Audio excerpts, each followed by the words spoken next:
Meus amigos, o Eclético hoje tem o enorme prazer de estar presente num dos momentos históricos da vida de Portugal ele mesmo.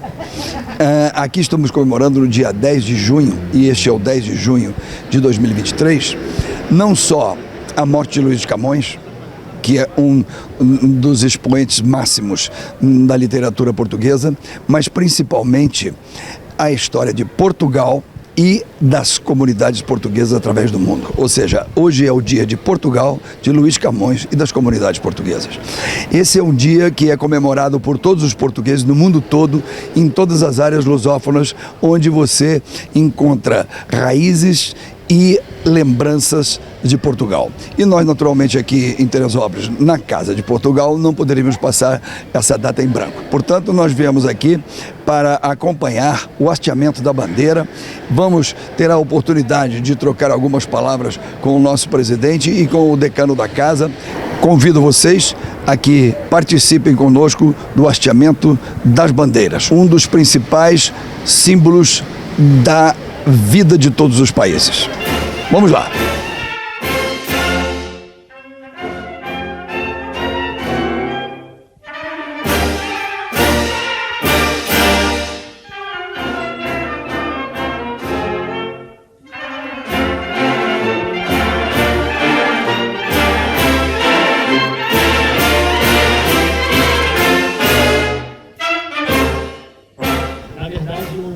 O povo que não conhece aqui fora, o povo que não conhece as suas raízes, o povo que não sabe de onde veio, certamente não sabe para onde vai. E, enfim, quem sabe para onde vai, o Eclético também falou, seja uma questão que busca modernidade, a gente está sempre preso ao passado e aprendendo com o passado. O Ferrarinho hoje não está aqui, mas está aqui e vai falar um pouco sobre essa data que vocês estão comemorando hoje, é uma data importante, criada em Portugal, e comemora em Portugal, comemoramos o Dia de Camões e das missões portuguesas. Então, passo a palavra aqui ao Felipe, que vai falar um pouco. Bom dia a todos, agradecer a presença do clube Luso Descendente, sócio da Casa de Portugal, portuguesa e brasileira. O Ferrarinho analisou que improviso aqui em cima da hora que ele não podia chegar, você não preparei nenhum discurso. Só queria mesmo marcar a presença. O Jorge Ferrarinho é uma figura importante aqui da cidade. O Luso Descendente se dedicou anos à história de Portugal, do Brasil e desse clube. Agradeço ao presidente por manter essa tradição, né? Como ele mesmo falou que é estatutária, mas que ele vem seguindo aí fielmente. A data de 10 de julho, ela é uma data que está sendo muito comemorada agora em Portugal, mas que também é uma data que hoje é celebrada em vários cantos do mundo. Porque o português, ele é um povo desbravador e que hoje tem mais portugueses cá fora de Portugal do que em Portugal. E por onde foi, manteve as suas raízes, suas tradições e transmitiu isso aos lusos descendentes. 10 de junho ele não é por acaso, ele é uma data que marca a morte de Camões e, como o Cross Ferradeira menciona, quis Deus que ele falecesse antes da União Ibérica, então antes do domínio espanhol, dos Três Filipe. E, como sempre, a grande obra dos Lusíadas, na grande epopeia de Mascarão, Caminho das Ilhas, Portugal naquele tempo não fez uma coisa pequena, ele simplesmente deu ao mundo novos mundos, lugares que estavam totalmente desconectados do que acontecia no mundo, principalmente a Ásia, a África e a Europa. E aí dessas relações culturais, comerciais, você teve aí um grande progresso, uma transformação que seria hoje comparada, vão ser talvez a descobrirem vida fora do planeta Terra. Lembrando que o continente da América era totalmente desconectado, né? Porque quando o Colombo chega à América, ele pensava estar na Ásia. Tá? Então, assim, agradecer a presença de todos, dizer que essa é uma data importante, vale a pena nós sempre comemorarmos, se lembrarmos dela, em razão principalmente de reconhecer as nossas raízes. Né? O Brasil tem muita tradição de receber imigrantes de todas as nações, de várias nações, a África, diversos países da Europa, Oriente Médio, né? Mas a matriz da nossa cultura portuguesa, a língua que nós falamos hoje é portuguesa.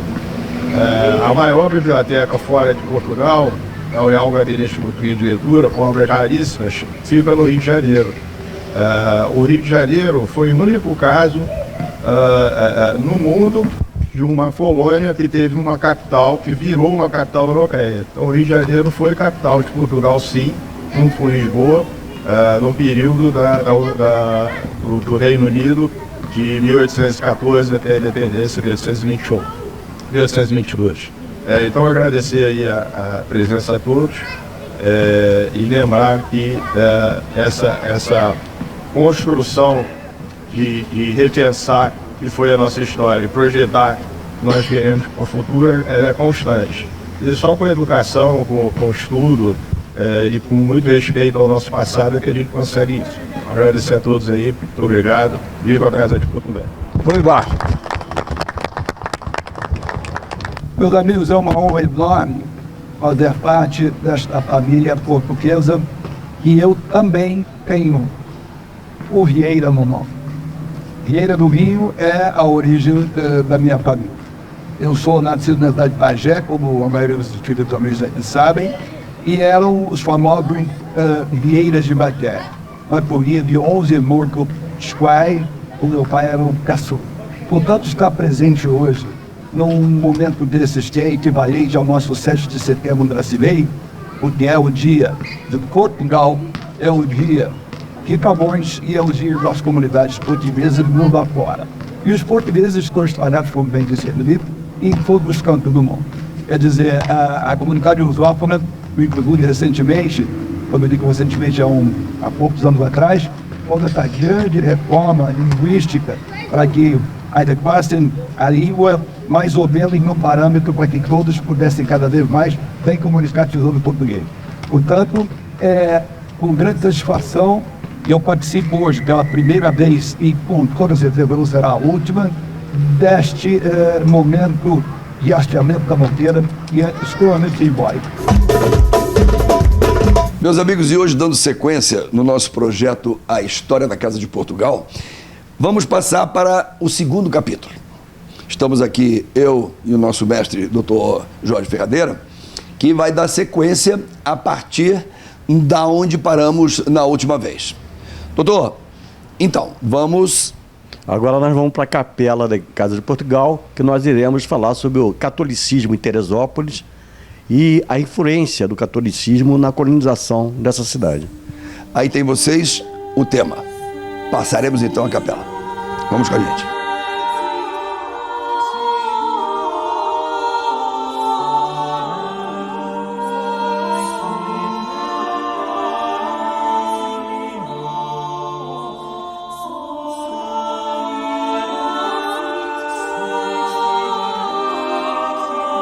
Dando continuidade da história da presença da comunidade portuguesa em Teresópolis, da história da Casa de Portugal, nós estamos aqui nessa capela histórica.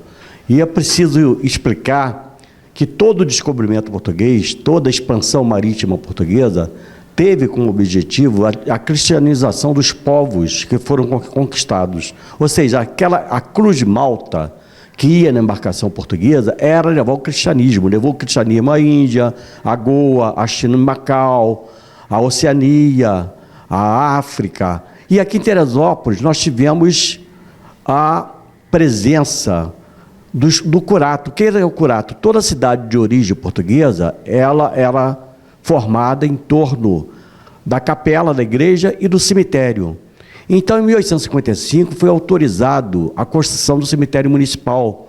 Esse cemitério fica hoje onde é o Carmelo, as Carmelitas Descalças do Alto.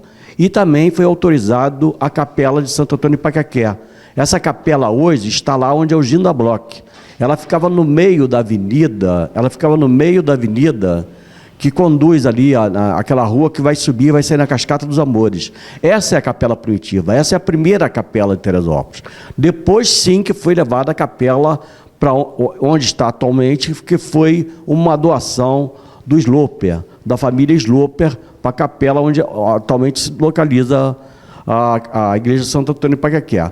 Um outro detalhe, é preciso salientar que o Conde de Bapendi autorizou a freguesia de Santo Antônio Ipacaqué através de um decreto-lei. E nesse decreto-lei, está lá no artigo 2º, a primeira vez que aparece o nome Teresópolis, que no artigo 2º está escrito o seguinte, que a manutenção da capela de Santo Antônio Ipacaqué seria feita às expensas do povo de Teresópolis. Pela primeira vez aparece o nome Teresópolis. Em 1995, o padre Nivaldo, o falecido padre Nivaldo, fez um seminário na igreja de Santo Antônio e eu tive a oportunidade de provar que a imperatriz Teresa Cristina, infelizmente, não esteve na nossa cidade.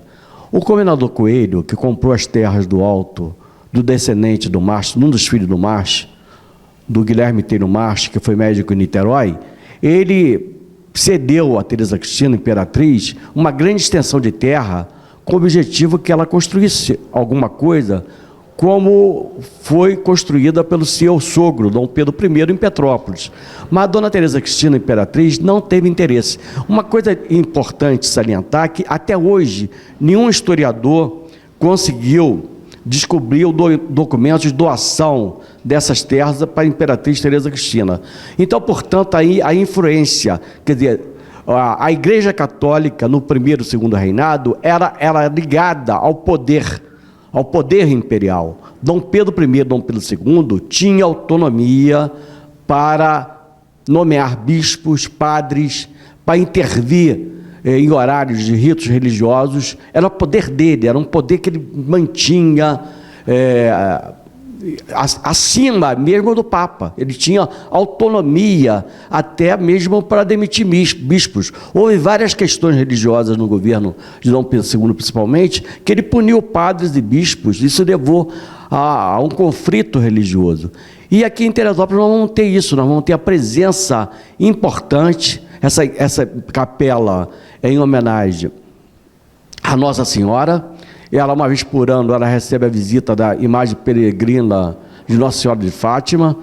O português, como todo mundo sabe, o cidadão português, ele é um povo muito religioso, é muito católico, e os fundadores dessa casa, que a maioria deles, infelizmente, já está em outro plano espiritual, hoje vivo nós só temos o Joaquim Rodrigues e o Alípio Regadas, são os únicos dois fundadores que nós iremos até convidar para participar desse nosso programa. E, portanto, aí a explicação dessa capela. Se vocês notarem a decoração dessa capela, atrás de mim, vocês veem dois anjos lá, dois anjos que lembram o Aleijadinho. O Aleijadinho, aquilo ali é uma característica do famoso escultor brasileiro, né? O Aleijadinho. Se você visitar lá a região em que ele, Congonhas do Campo, Ouro Preto, Tiradentes, você vai ver esses anjos lá em várias igrejas, mas aqui é réplicas.